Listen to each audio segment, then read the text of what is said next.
So good morning or good afternoon, depending on what time zone you are joining us from. Thank you for attending the first virtual conference of the American Horse Council, and this is the Health and Regulatory Committee meeting.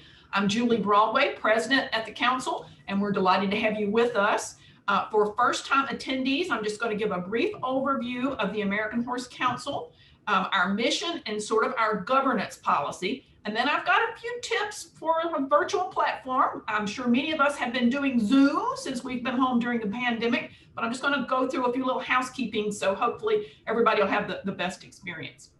So the American Horse Council was formed in 1969 to serve as the unified voice of the equine industry in Washington, D.C. We are a bipartisan advocacy organization that seeks to address the social, economic, and legislative interest of the U.S. horse industry. As you probably are well aware, the equine industry is very diverse. That often means we have multiple points of view on a specific topic. Thus, our goal at the Council is to work on issues where the industry has consensus or we can coalesce around a solution. When the industry is split on an issue, we speak to all sides of that subject, but we remain neutral on that matter. So today you're going to hear a variety of topics. We hope you will find them informative, educational, and useful. A couple of housekeeping suggestions. I have muted all of you. If you need to speak or you have a question, I call your attention first to the toolbar at the bottom of the screen. You can use the chat feature to submit your question, or we will have an open Q&A at some point and you will be able to unmute yourself and ask your question.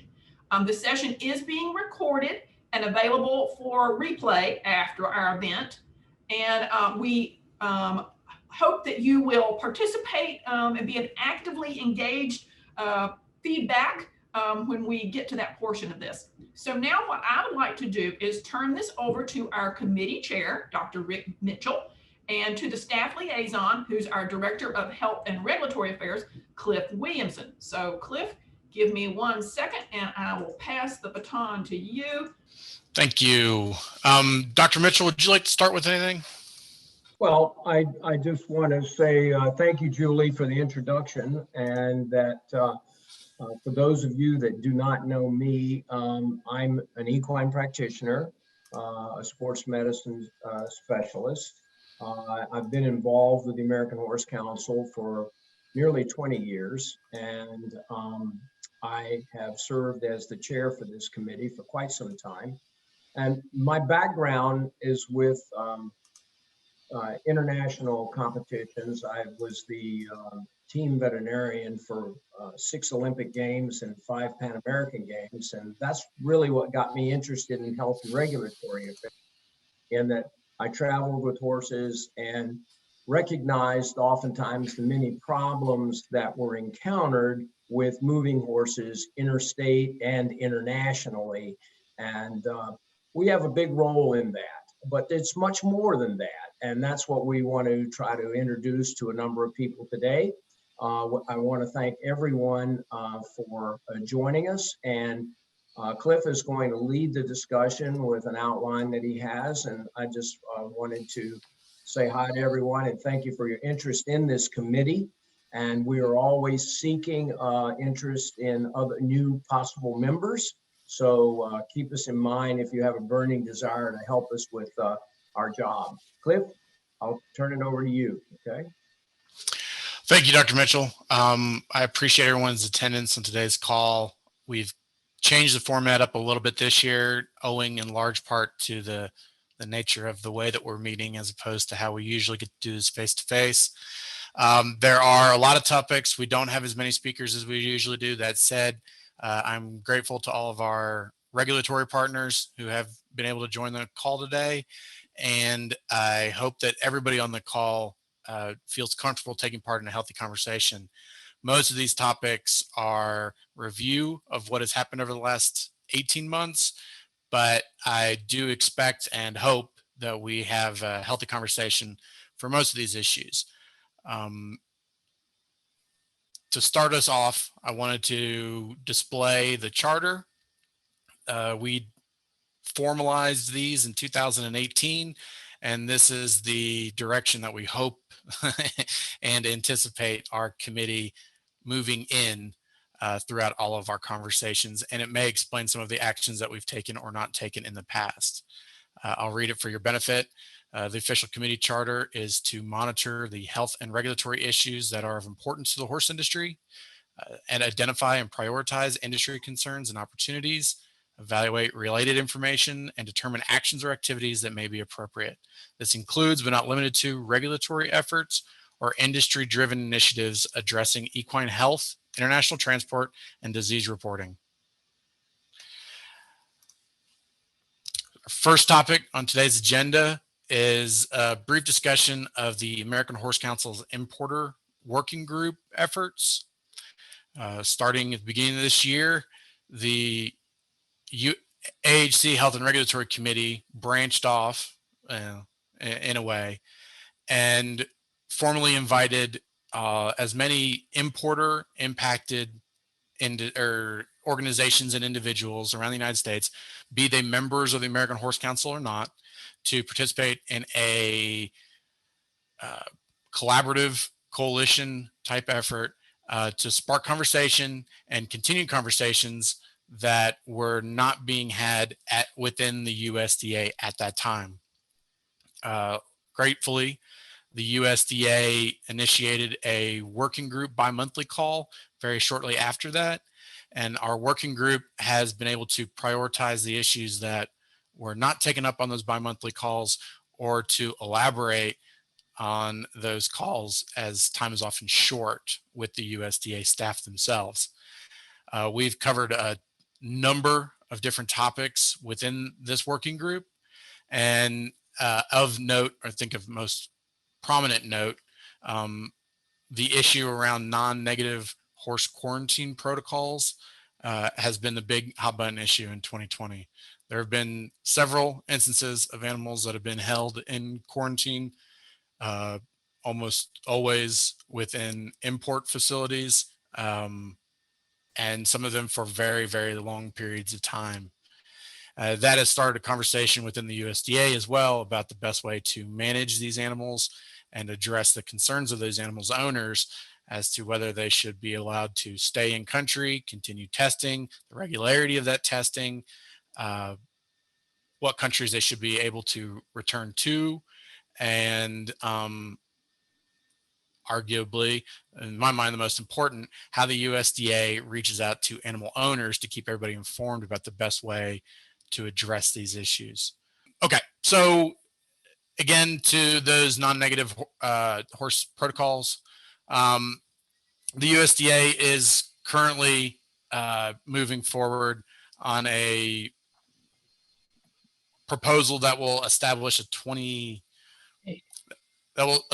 a set period of days between tests and allow for animals to stay in quarantine if they test non-negative for up to a 28-day period after the first initial non-negative test.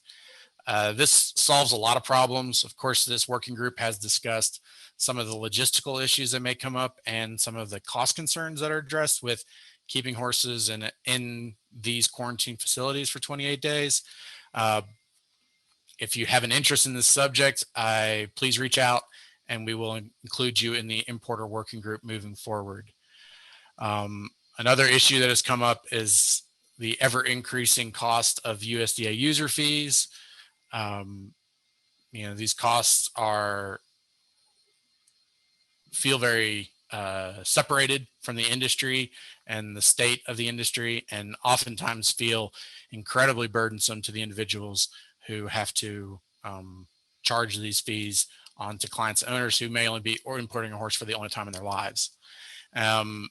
Those conversations are moving forward as well. Additional issues that have come up have included protocol changes, staff turnover. The working group is very lucky that we've had the bi-monthly calls to fall back on. And it has definitely increased the level of communication between the industry and the USDA themselves. I know we have a couple of importers on the call and we have a couple of members from that working group on the call. Are there any other highlights that you'd like to share with the rest of the group today?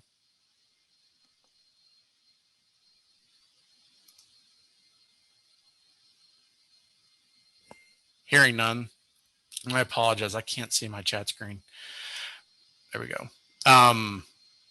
Before you get to this, Cliff, I would Yes, just sir. say that it has been encouraging that the USDA has been reactive to the discussions that have occurred, and that they have demonstrated willingness to work on some of these issues that really have become quite costly to many horse owners that are trying to import horses. So hopefully we're moving in the right direction. Wheels turn slowly, but they seem to be turning. We seem to have cooperative people there at this point.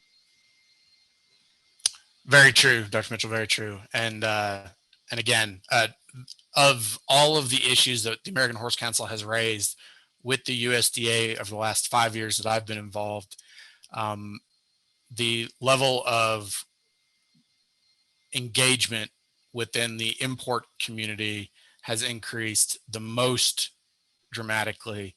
And again, that was within the last year and a half. So I know a lot of that had to do with staff, as Dr. Mitchell alluded to.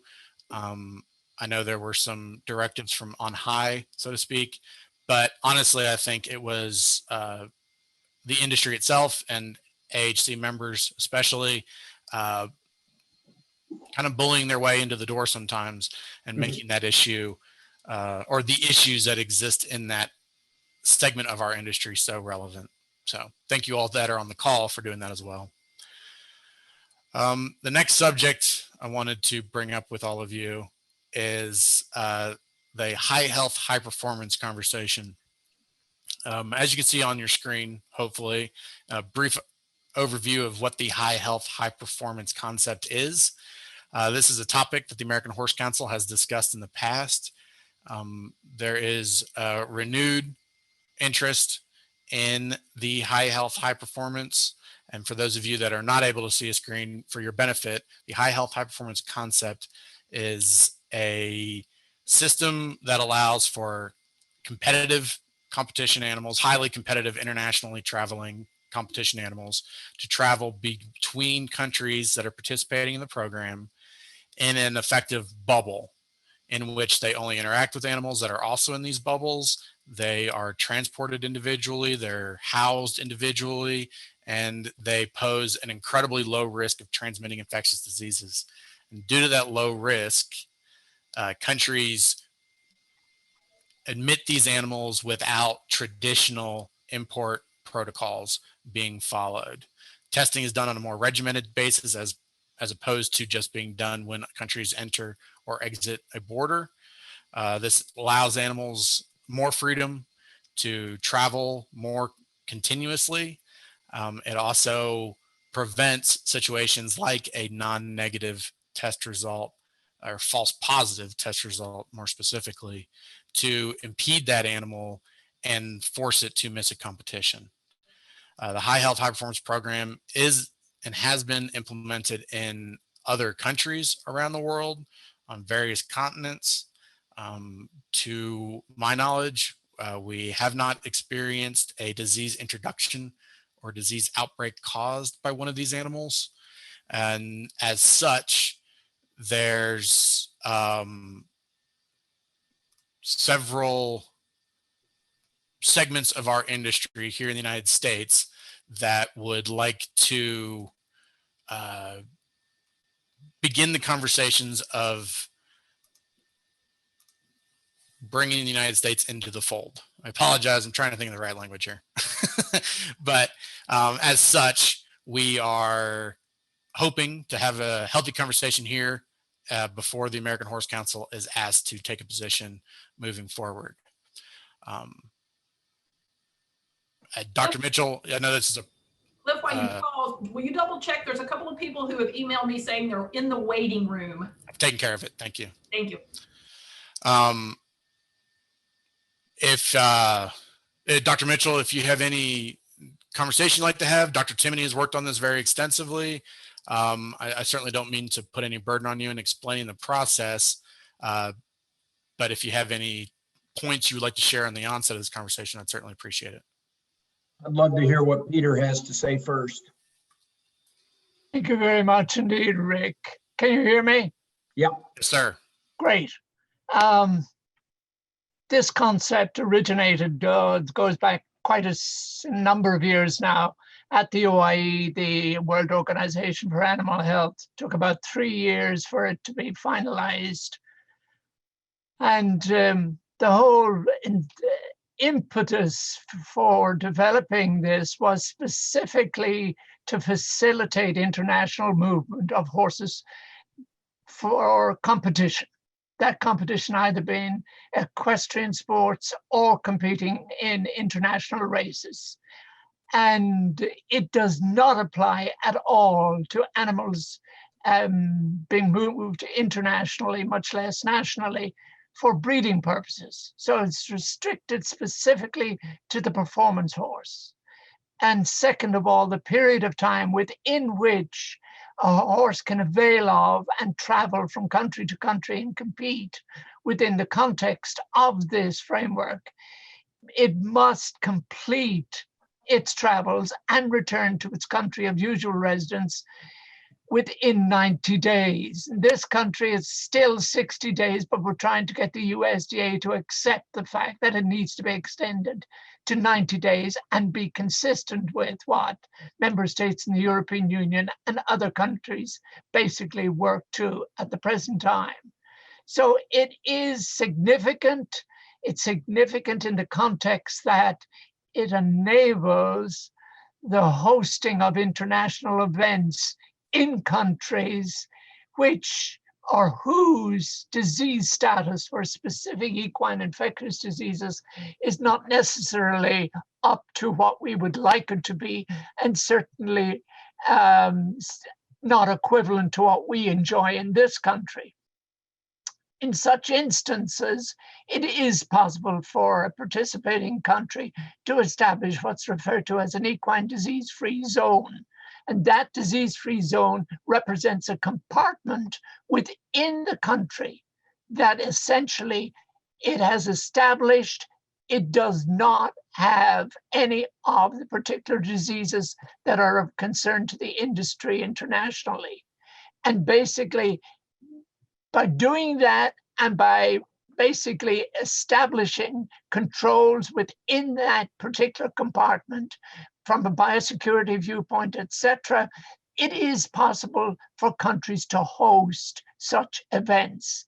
Most recent one was indeed the last Olympic Games that was held in Rio de Janeiro. That was held within an equine disease-free zone. There have been a number of Asian games that in essence have been held within equine disease-free zones in the hosting countries. So it's a concept that's not just theoretical, it actually can work even in countries with a less than favorable overall disease-free status, but where it is possible to identify a specific region or area referred to by the OIE as a compartment and basically encircle that area, having a core zone where the event is held, surrounded by a surveillance zone and surrounded by a protected zone. And so this is the whole concept, that horses coming in to compete within such a venue or at such a venue, and they have very, very high or superior credentials from a health point of view, as well as from a performance point of view. And they're not subject or endangered by competing in a country whose overall status outside of that compartment is a less favorable status to what they're usually accustomed to. So it provides freedom, it provides an opportunity. It comes at an expense. The premises from which those horses come from must meet specific requirements. So you can't, as you've already indicated, commingle non-HHP horses with HHP horses. They cannot travel together in the same, for example, in the same airplane at this juncture. So there are conditions here that have to be very stringently enforced, or else the whole concept, the whole framework does not work in accordance with the framework that's been worked out in considerable detail by the OIE, working with the particular working group in question. There is a handbook that basically is available that explains this in detail. And so anybody who is interested can basically access the OIE website and avail themselves of access to all of this information at no cost. So at that, I think, Rick, if you want to pick up and carry it further, I'd be delighted. I was basically what I was going to add, Peter. Thank you very much for that. It was a very complete explanation. But for those of you possibly unfamiliar with the FEI for the equestrian sports, we very much have a similar system in operation now that is a basis for this type of bubble, if you would. As FEI competitions are held, horses are inspected the moment they arrive on the grounds, and they are cleared by the veterinarians for proper immunizations, proper health documentation, laboratory tests, etc. And then they are kept in a confined remote area away from any other horses that could be in the region. So that is just a simple explanation of this expanded bubble that Peter has described very nicely, such as what we had in Rio de Janeiro, for example, which the country has all kinds of diseases none of us would like to bring home with our horses, but it worked very well there. And so there is a model that has functioned and can function. And the biggest challenge we have is verification. And if we can develop a system of verification, then I think this offers a great opportunity for competitive horses to travel internationally, spend time internationally without extra expense to the owners, which has been a major obstacle because of time limitations and constraints that have been put on us in the past. So, Cliff? Thank you both for that. At this point, I wanted to open it up to the rest of the group. If there's anyone that has an opinion or a position they'd like to put forward, or if there's any questions that we could answer for you, now would be the time for that. And again, you could do that through the chat feature, or if you would like, you can unmute yourself and feel free to ask your question verbally.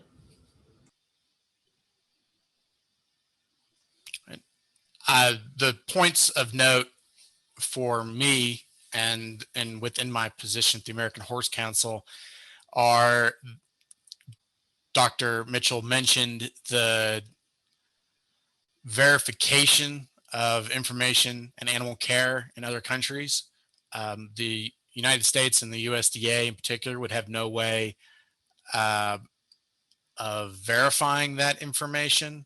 And so certainly someone with a significant reason to break the rules potentially could. There are some noticeable gaps in how information is verified and how conditions are maintained that I think could pose a significant risk.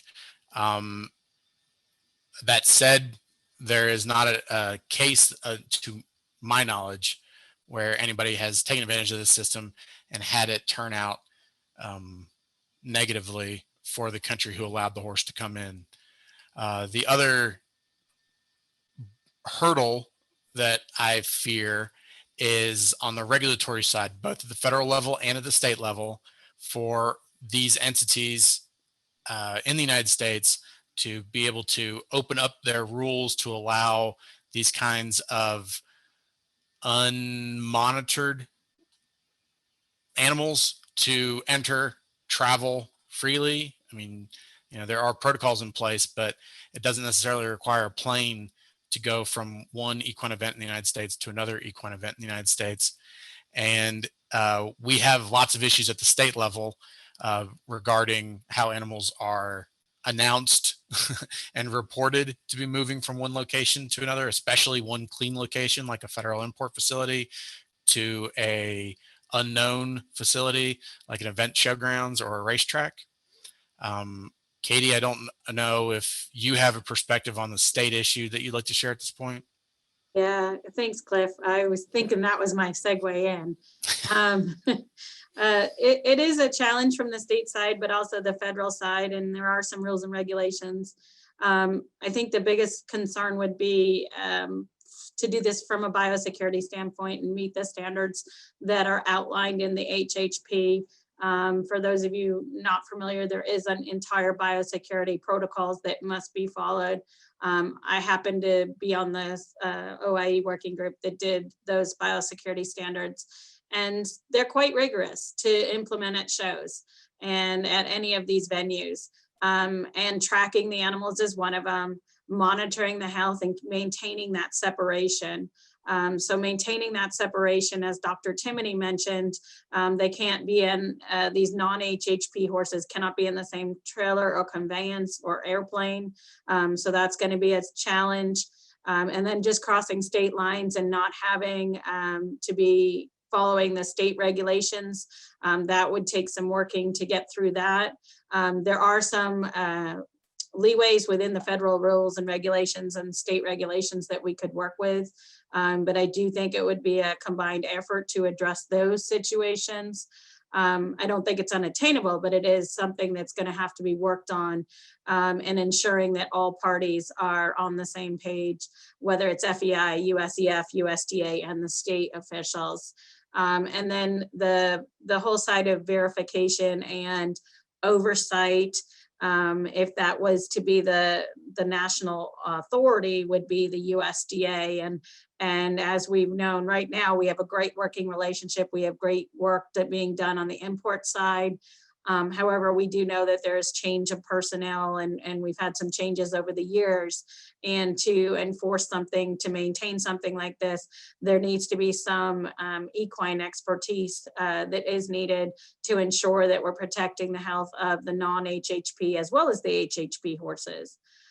So those would be the comments. And again, as Dr. Timoney said, the document is available free to the public on the OIE website as far as what those biosecurity and requirements for movement are. But it would take a lot of collaboration and communication to move this forward. I'm not saying it can't be done.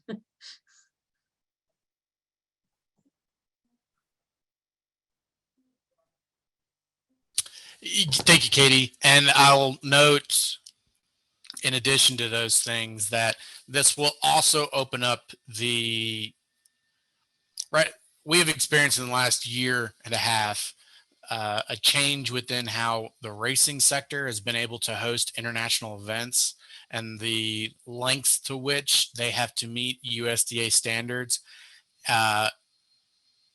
almost arbitrarily so. The trend, we've seen changes without any changes to the rules.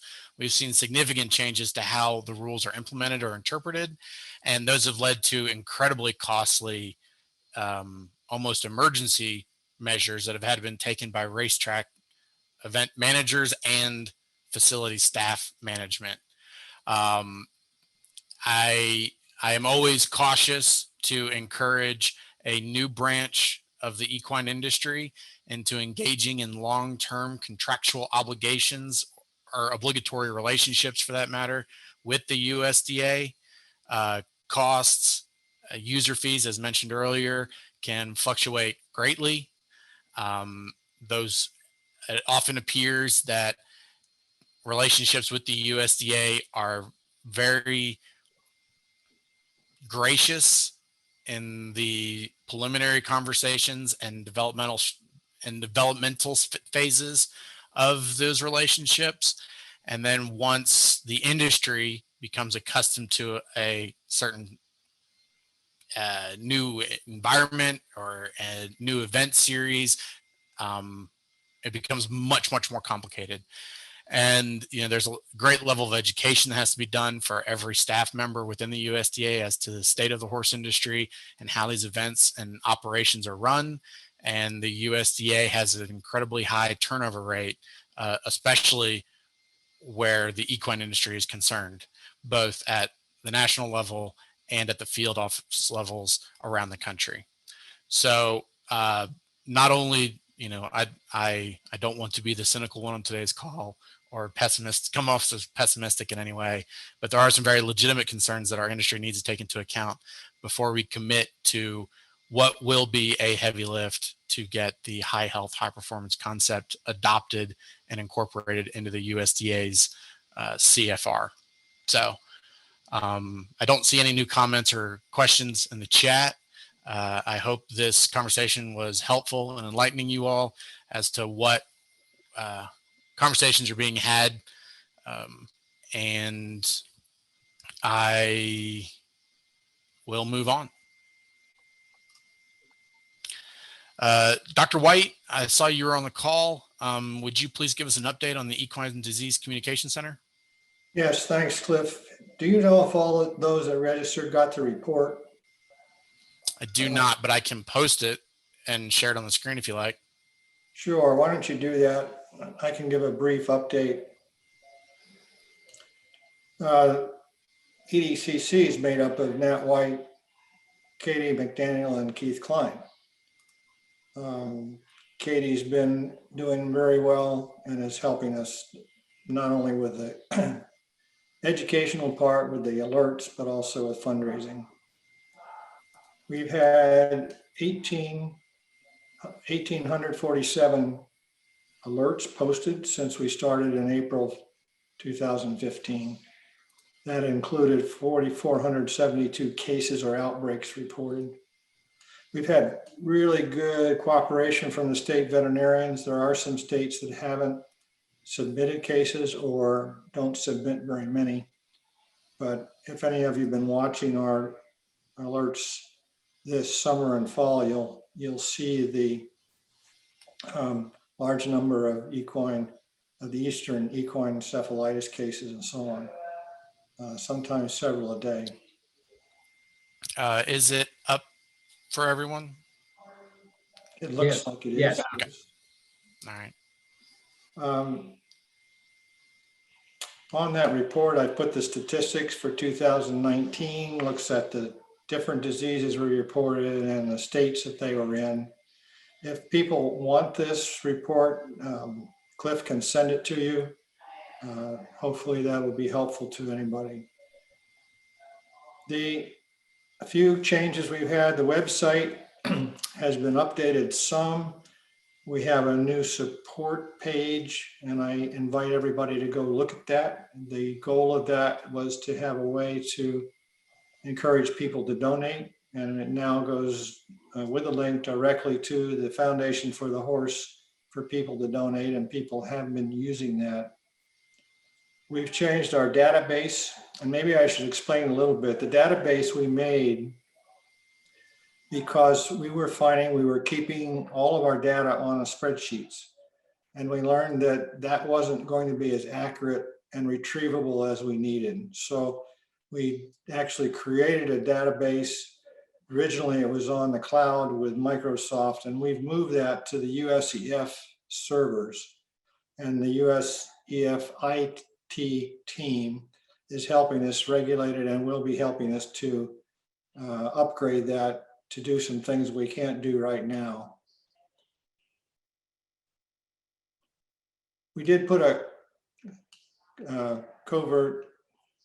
COVID-19 page up this last March in hopes of hoping that people would understand that the COVID that we get is not the same as the horse gets. And I think that was helpful. The website, and I didn't mention that, but we've had over 1 million visits to the website, again, since we started, and quite a few to the alert page from that. We do have some goals for the future. One is to have the reporting page that we have, it's called a JOT form. We'd like to have that directly linked to the database because there's no reason that we couldn't have people fill that out and have it automatically populate the database. So that's one goal. Eventually, I'd like to see that happen, that once it's in the database, you could push a button and it actually populates the website with the alert. So we work with the Infectious Disease Committee. We've been established as part of that. So I'm on the committee and Katie McDaniel's on the committee. And our goal is to reformat or make the disease fact sheets for owners that are on the website. And the committee helps us by reviewing those and making sure they're accurate. Because I'm a surgeon and diseases are different for me than they are for people on the Infectious Disease Committee. We've got some promotion that we've done. We had some testimonials made. We've gotten some, finally a press release out asking for money and telling people what we do. The elephant in the room today is the funding. And currently, for the last 3 years, the income, the donations coming in have not met that annual budget. And so though we have some cushion, and this year the budget's about $100,000, we've cut that back because of the COVID. We didn't have travel or some of the other things. But out of the 87,000 we think we need, we've got about 50,000 now so far this year. So we are moving to fundraise. We're going to, and we are reaching out to those that haven't donated before. We're reaching out to those that previously donated but haven't donated this year. And our goal is obviously to get that up. But this is a concern in that we are unable to bring in the dollars. And obviously, if that doesn't continue, if that continues, we're going to have troubles maintaining the service that we do. So we're looking for advice. We're looking for help. Anybody has individuals or organizations or prospects that are not listed on our support page, we'd be interested to know who they are, be interested to have an introduction. If all of you could turn into fundraiser, that'd be great. But that's the situation with our funding right now.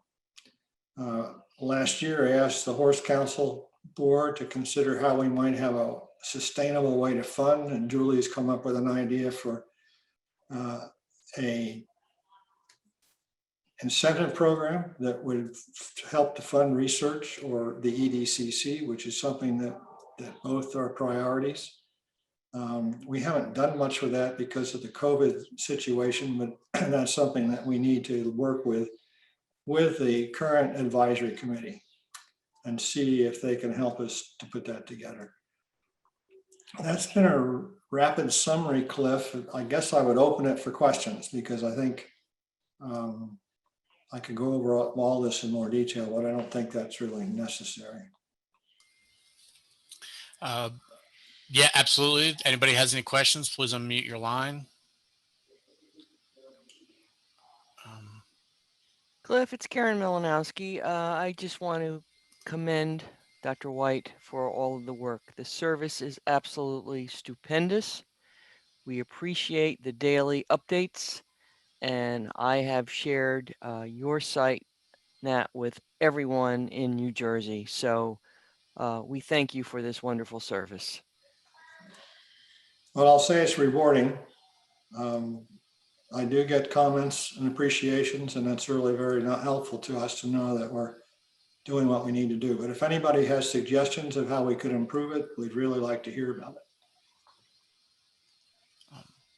And I'll also note, we had the U.S. Animal Health Association's annual conference virtually last week or 2 weeks ago during the Committee on Equine call. The EDCC was mentioned several times by those state animal health officials that were present there. It also gets mentioned every time I have reason to be on a conference call with Canadian officials.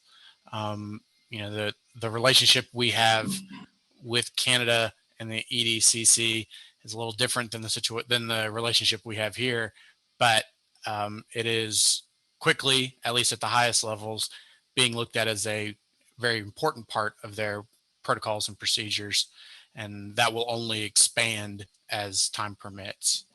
I would mention, we've been contacted by the person that's going to be helping with CAS, the Canadian Association for Health Services, and we're going to work together to see if we can get a very workable system for sharing the information. One thing I wanted to mention, Cliff and Nat, was I wear another hat, and that's as chairman of the Foundation for the Horse. And this is a service that to the veterinarian and to the horse owner is invaluable. And especially if you're considering any sort of movement and travel with your horses. As the foundation helps to support the EDCC, and as I think Dr. White mentioned, USDA gave us some seed money to get this started, but the Foundation for the Horse can help continue the support of this organization. And it's very simple to go to the Foundation for the Horse website and earmark specifically your donation for the EDCC. So we would really encourage those of you interested in supporting this organization to take a look at that site on the Foundation for the Horse. If you go to the EDCC website and go across the top to the support page, to go to the support page, and that takes you to a page with an explanation. And if you hit donate, it takes you right to the Foundation for the Horse with an EDCC logo. And clearly, if any of your organizations are interested in contributing and you have any questions, feel free to reach out to Dr. White or myself or Keith Klein at any time, and we can help make that happen. Thank you, Cliff. I appreciate it. Thank you, Dr. White. We really do appreciate all the work you do there, and that EDCC is very much a jewel in the crown of the American horse industry, and that is something that we at the Horse Council are, committed to keeping going and functioning at its highest capacity. You're trying to get to that. I'd like to say that this is a brain child of Dr. Dr. White, and he's had this idea for a long time and never gave up on it. Has just put a tremendous amount of himself into this. So I really want to thank and congratulate Nat White.